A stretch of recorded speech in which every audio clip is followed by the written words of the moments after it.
ये जो क्वेश्चन 3 है क्लास 10 की मैथ्स के एनसीईआरटी बुक चैप्टर का नाम है हाइट एंड डिस्टेंस, उसी से रिलेटेड ये क्वेश्चन है। ये क्वेश्चन मैंने ओसवाल सैंपल पेपर से लिया। देखिए क्वेश्चन क्या बोल रहा है। यहाँ पे क्वेश्चन बोल रहा है if the height of a vertical pole is √3 times the length of its shadow on the ground then the angle of elevation of the sun at that time is. यहाँ पर क्या बोल रहा है कि एक वर्टिकल पोल है। वर्टिकल मीन्स यहाँ पर क्या होता है भाई, पोल आप देखते हैं पोल तो ग्राउंड से वर्टिकली स्टैंड रहता है ना, मतलब 90 डिग्री बनाकर ग्राउंड से रहेगा। तो यहाँ पर वर्टिकल मीन्स क्या होता है, ये वर्टिकल हो गया। और अगर हॉरिजॉन्टल बोले तो हॉरिजॉन्टल ये रहेगा x axis, vertical means y axis. Y देखिए ये आपका ग्राफ है ना, तो ये एक्स एक्सिस रहता है, ये वाई एक्सिस रहता है। आप देख सकते हैं ये एक्स एक्सिस हॉरिजॉन्टल है और ये वाई एक्सिस है वर्टिकल है। तो यहाँ पर वर्टिकल पोल बोल रहा है, तो वर्टिकल पोल मीन्स पोल इस तरीके से होगा। और पोल तो हमेशा इस तरीके से रहता है, ग्राउंड से, ये ग्राउंड है मान लीजिए, तो ग्राउंड पर वर्टिकली स्टैंड तो रहेगा ना, यानी कि वर्टिकल मीन्स 90 डिग्री बनाकर है ये वर्टिकल पोल, ठीक है।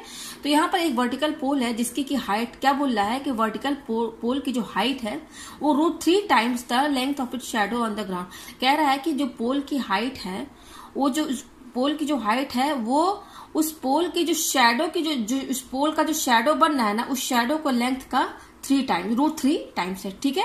अब यहाँ पर फिर क्या बोल रहा है, अब फिर इस केस में एंगल ऑफ एलिवेशन जो बनना है, ठीक है, of the sun at that time, the angle of elevation of the sun at that time, यहाँ पर क्या बनना है, तो एंगल ऑफ एलिवेशन जो बोल रहा है वो कितना है, यही हमें यहाँ पर फाइंड करना है। जहां पर देखिए 4 ऑप्शन दिए, इसी में से करेक्ट आंसर है। तो सबसे पहले देखिए यहाँ पर हमें क्या बनाना है, सबसे पहले हम यहाँ ग्राउंड बना लेते हैं। ये मेरा ग्राउंड है, ठीक है। अब क्या बोल रहा है वर्टिकल पोल, तो वर्टिकल पोल है तो यहाँ पे वर्टिकल पोल बना दीजिए। ये रहा मेरा वर्टिकल पोल, ठीक है, ये वर्टिकल पोल है मेरा, ये पोल है, ठीक है। अब क्या बोल रहा है, ये वर्टिकल पोल है, ये हाइट होगी वर्टिकल पोल की, ठीक है। अच्छा अब क्या यहाँ बोल रहा है, अब यहाँ पे मान लीजिए कि यहाँ पर आपका सन है, तो सन की वजह से ये जो वर्टिकल पोल है इसका जो शैडो बनना है वो ये बनना है, ये शैडो मान लीजिए ये बनना है इतना शैडो, ठीक है। तो एंगल ऑफ एलिवेशन कैसे बनेगा, ये शैडो मान लीजिए यहाँ तक है, ये तो ग्राउंड है पूरा आगे तक गया है, ठीक है। और ये वर्टिकल शैडो, इस पोल का शैडो परछाई मतलब इस पोल की ये इतनी बन नहीं, ठीक है। तो एंगल ऑफ एलिवेशन यहाँ पर कितना होगा, ठीक है। एंगल ऑफ एलिवेशन मान लीजिए ये सूरज है, आपका सन है, तो एंगल ऑफ एलिवेशन यहाँ एंगल ऑफ एलिवेशन नीचे से ऊपर बनता है, ठीक है। तो हमें ये बताना थीटा, ये थीटा बताना यहाँ पर, ठीक है। तो ये हमारा पोल है, मैं यहाँ नाम दे देती हूँ, ये मेरा ए है, ठीक है, ए, ये मेरा बी है और ये मेरा सी है, ठीक है। अब क्या बोल रहा है कि इस वर्टिकल पोल की जो हाइट है वो ये शैडो, देखिए ये पोल का शैडो ये बनना है बीसी, ठीक है। मैं यहाँ पर फिर से ये डायग्राम यहाँ बना देती हूँ साफ, ठीक है। ये रहा मेरा वर्टिकल पोल और ये नाम देते ए बी और सी, ठीक है। हमें ये एंगल निकालना है, ये वर्टिकल पोल है और इस पोल का ये शैडो बनना है, ठीक है। यहाँ पे क्या बोल रहा है कि जो इस वर्टिकल पोल का जो हाइट है वो जो शैडो बनना है ना इस पोल का ग्राउंड पर, भाई यही तो शैडो बनेगी ना। हम जैसे मान लीजिए पोल है तो शैडो नीचे ही बनेगी, यहाँ जमीन पर बनेगी, परछाई तो जमीन पर ही बनेगी ना।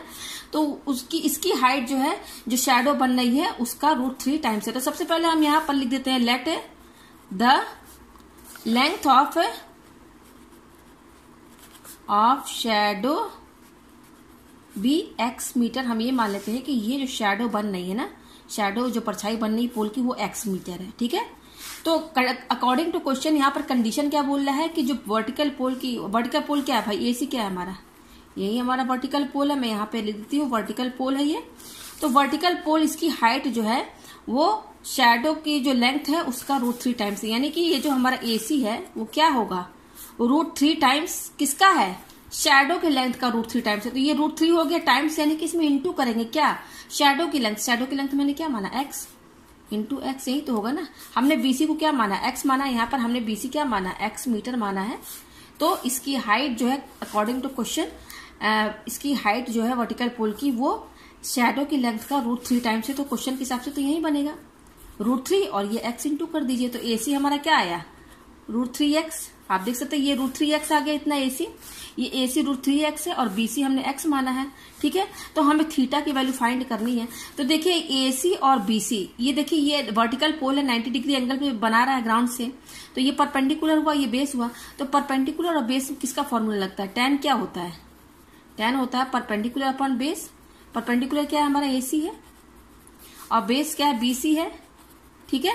तो यहाँ पे tan थीटा हम यहाँ पे tan थीटा वाला फॉर्मूला इसलिए लगाए क्योंकि tan थीटा में एसी भी आ जा रहा है, बीसी भी आ जा रहा है, ठीक है।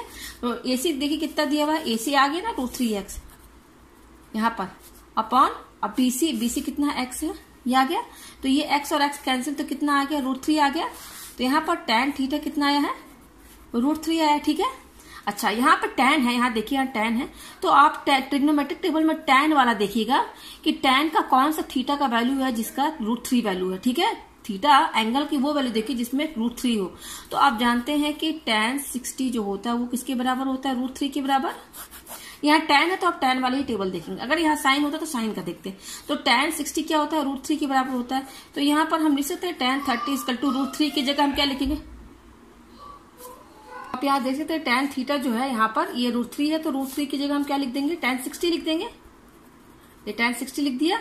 ये tan और ये tan कैंसिल हो जाएगा, तो यहाँ से थीटा की वैल्यू क्या आएगी, ये थीटा 60 के बराबर आ जाएगा, ठीक है। ये tan और tan छोड़ दीजिए, कट जाएगा, तो थीटा = 60, यानी कि यहाँ जो एंगल बन रहा है ना, वो थीटा जो बन रहा है वो 60 बन रहा है। तो यहाँ पर आंसर क्या होगा, आप देख सकते हैं 4 ऑप्शन है। यहाँ पर करेक्ट आंसर जो है वो बी है, ठीक है। यहाँ पर देख सकते हैं करेक्ट ऑप्शन बी भी बता रहा है। तो मुझे उम्मीद है कि आपको ये क्वेश्चन अच्छे से समझ में आ गया होगा।